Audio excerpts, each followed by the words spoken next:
하나님의 최종 목적지, 블로그에서 천국의 비밀, 하나님께서 계획하신 최종 목적지라는 글을 기록하면서 계속해서 그 글로 표현을 설명을 하려고 하다 보니까 한계가 좀 있는 것 같아서 부족하지만 영상으로 한번 만들어 봤습니다.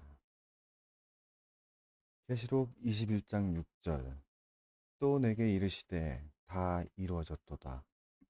나는 알파와 오메가요 시작과 끝이라. 내가 목마른 자에게 생명수의 샘에서 값없이 주리라. 알파와 오메가이시며 시작과 끝을 주관하시는 하나님께서 다 이루어졌다고 말씀해 주고 계십니다. 무엇을 시작으로 어떻게 끝이 나는지에 대한 내용들이 성경 66권에 기록되어 있습니다. 그렇다면 우리는 성경 66권에 담긴 하나님의 계획이 무엇인지에 대해 성경 66권에 기록된 말씀을 통하여 확인해 볼 수 있습니다. 지금부터 하나님께서 작정하신 일들, 하나님의 최종 목적이 무엇인지에 대해서 확인해 보도록 하겠습니다. 창세기 2장 2절. 일곱째 날에 하나님께서 친히 만든 자신의 일을 마치시고 친히 만든 자신의 모든 일에서 떠나 일곱째 날에 안식하시니라. 6일 동안 천지 만물을 친히 만드시고 일곱째 날에 안식하시는 것으로 하나님의 역사가 시작됩니다. 창조론과 진화론과 같은 중요한 메시지가 있지만 여기서는 생략하고 넘어가도록 하겠습니다. 계시록 21장 6절. 또 내게 이르시되 다 이루어졌도다. 나는 알파와 오메가요 시작과 끝이라. 내가 목마른 자에게 생명수의 샘에서 값없이 주리라. 성경 66권의 마지막 권인 요한계시록 후반부에 다 이루어졌다고 말씀해 주고 계십니다. 나는 알파와 오메가요 시작과 끝이라. 이 말씀이 의미하는 것이 무엇일까요? 이에 대해서 확인하기 위해서 이사야 44장 6절. 이스라엘의 왕인 주 곧 그의 구속자인 만군의 주가 이같이 말하노라.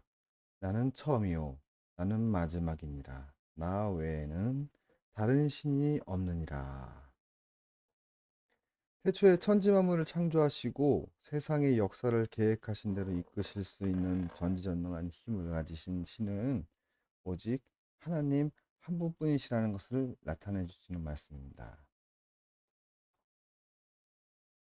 이사야 44장 7절. 내가 오래된 백성을 정한 이래로 누가 나처럼 그 일을 불러오고 밝히 알리며 또 나를 위하여 차례대로 그것을 제시하겠느냐. 그들은 지금 임하고 있고 또 앞으로 임할 일들을 저들에게 보일지니라. 하나님께서 이스라엘 민족을 선택하시어 그들을 통하여 하나님의 계획들을 제시하여 주셨습니다. 계시록 1장 19절. 내가 본 것들과 지금 있는 것들과 이후에 있을 것들을 기록할지니. 지금 임하고 있는 것들과 아직 일어나지 않은 앞으로 우리에게 임할 일들을 미리 말씀해 주신 책이 바로 요한계시록입니다. 성경에 기록된 내용은 하나님께서 이미 이루신 일들과 현재 진행되고 있는 일들과 아직 이루어지지 않은 일들이 기록된 책입니다. 기록된 말씀이 현재 진행되고 있는 일들과 아직 이루어지지 않은 일들이 기록되어 있다는 것을 믿으시나요? 자, 믿는다는 것을 전제로 하고 진행해 보자면 하나님께서 이루시고자 하시는 최종 목적지 다 이루셨다는 말씀을 근거로 이루시고자 하시는 일들을 확인해 보면 하나님께서 이루시고자 하는 일들이 무엇인지 분명하게 알 수 있다는 결론을 도출해낼 수 있습니다.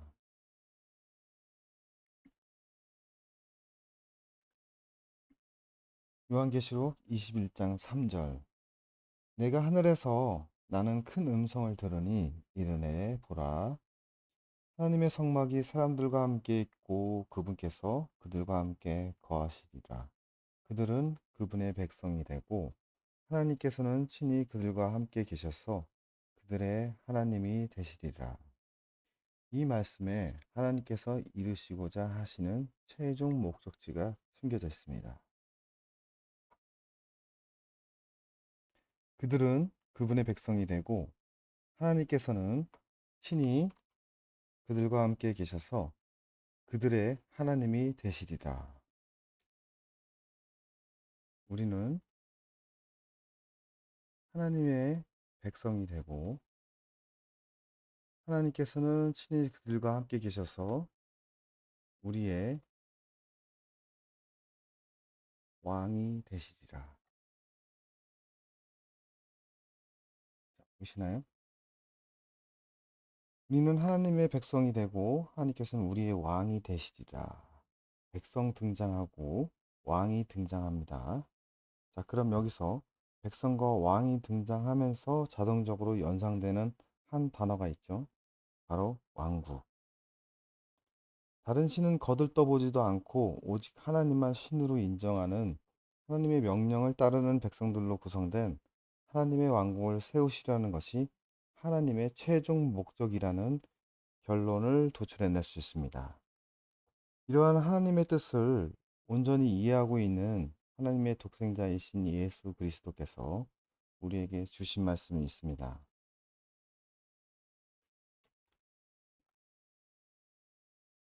마태복음 6장 33절. 오직 너희는 첫째로 하나님의 왕국과 그분의 의를 구하라. 그리하면 이 모든 것을 너희에게 더하시리라. 하나님의 백성이 되고자 하는 자들은 먼저 첫째로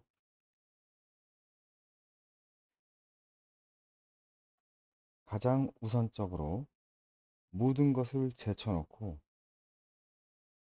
하나님의 왕국과 하나님의 뜻을 구하라고 말씀해 주셨습니다. 천국의 비밀을 여는 핵심 키가 되는 말씀이라 할 수 있습니다. 이렇게 하나님께서 최종적으로 이루시고자 하는 목적지를 제대로 확인하게 되면 이 최종 목적지에 도착하기 위한 과정들, 이미 성취된 지나간 역사들에 담긴 본질적인 하나님의 뜻을 유추해 볼 수 있게 됩니다.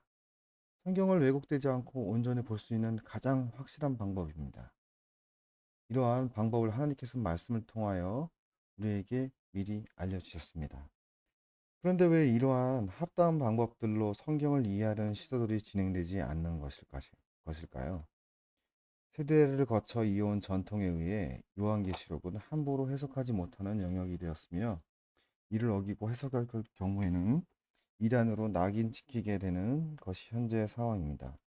이러한 상황이 된 배경에는 때가 되어야 풀리는 봉인된 말씀들에 의해 봉인된 말씀들을 인간들의 지혜로 재해석하는 과정 중에 다양한 해석이 나오게 되었고 이로 인하여 수많은 혼란이 발생하였기 때문입니다.